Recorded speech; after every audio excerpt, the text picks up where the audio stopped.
The Timex Sinclair 2068 isn't the most readily recognizable 8-bit micro on the market.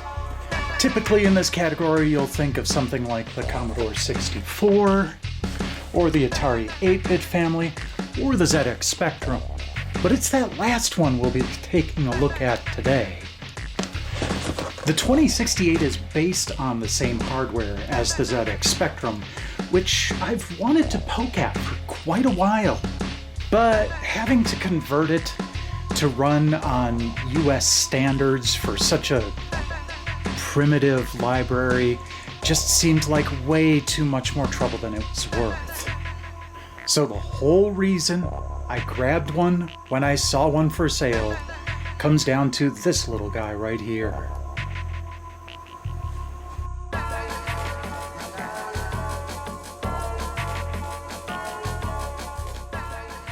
This cartridge comes in many forms, but this one is mine.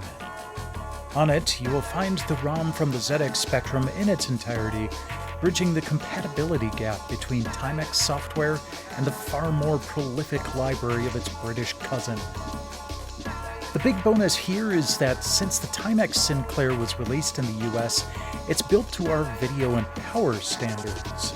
All I had to do was find a generic barrel power adapter and, well, by default it uses RF out, but I found this bad boy online that plugs into the expansion port and allows a Sega Genesis 9-pin AV output. Taking this one step further, I got the Hyperkin DIN to HDMI cable, and now I get absolutely immaculate video output that's easy to display and capture.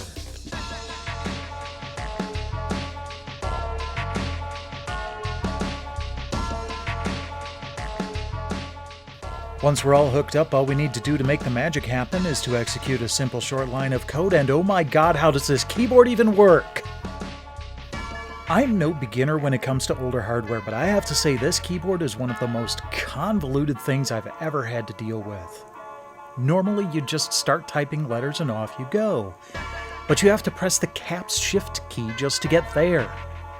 By default, hitting a key on the keyboard triggers the text below the letter. Symbol shift will give you the item highlighted in black, and combining the two, then holding down symbol shift again, gives you the command below. All that just to type out 244,3. Hit enter, the screen flickers, and now you're in Spectrum mode. From here you can load up most tape-based software. I've had spotty luck loading up the few games I have on hand, and for a while I couldn't get anything to load. Now I do have a few tape drives on hand, but I decided I wanted to take an easier path. So I grabbed the PlayZX app from the Google Play Store and marked the games I own as favorites for easy access. After trying repeatedly to get anything to work, I finally figured that I might need to step down the stereo signal into mono for this task, so I bought the requisite adapter and plugged in my headphone cable to that before attaching it to the 2068. Back in the app, I still had to mess with settings a bit to get it to work. Switching mono to stereo worked, as well as flipping natural wave to square wave. Once all that was in place, I just had to go back to the Sinclair and load as one normally does. This task is at least somewhat easier with this keyboard. Then hit play on the app and wait. One bonus using the app is that you get a time readout, so you don't know exactly how long the load time will take. Knocks the edge off a little bit to have that progress indicator.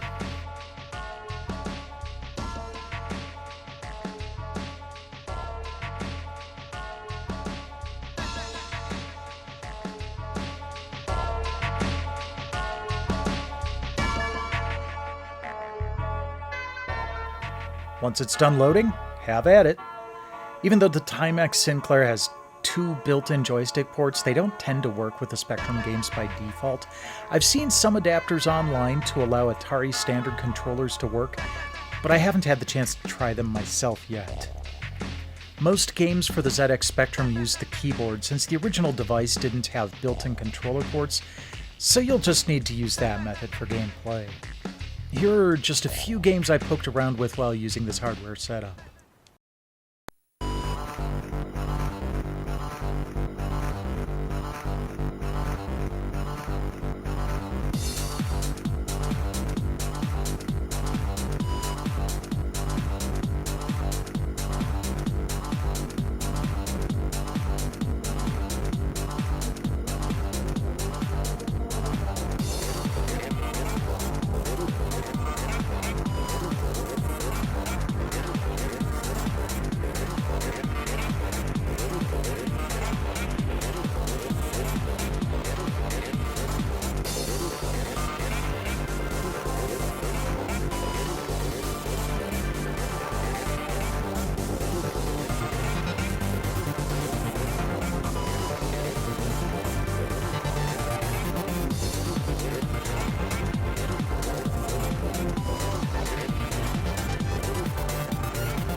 So there you go. If you're in the US and want to get as close as possible to the ZX Spectrum hardware experience without mucking about with step-down converters and 50 Hz video output, this might be the device for you.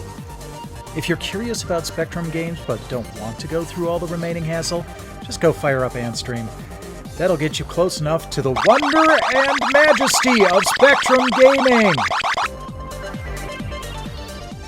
Got any fond memories of these Timex or ZX micros? Let me know here in the comments below or on Twitter at TesseractUnfold. Meanwhile, please like, subscribe, spread the word, and I'll catch you again next week.